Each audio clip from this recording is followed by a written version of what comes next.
দেখতে পাচ্ছেন আসলে আল্লাহর কুদরতি নিদর্শন। হাতি কত বড় একটা জীব।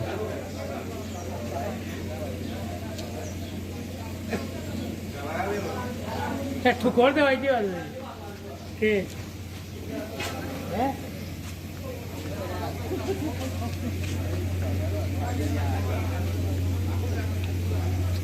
সুবহানাল্লাহ।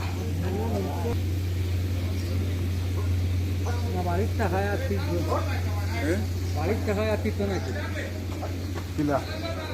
কত বড় একটা জীব, কিন্তু মানুষের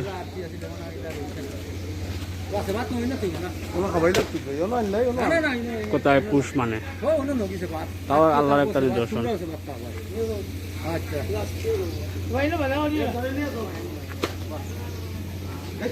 আজকের খাবার হিসাবে দেওয়া হয় কলা গাছ। হাতি বেশি পছন্দ করে খায়, কলা গাছ খাচ্ছে।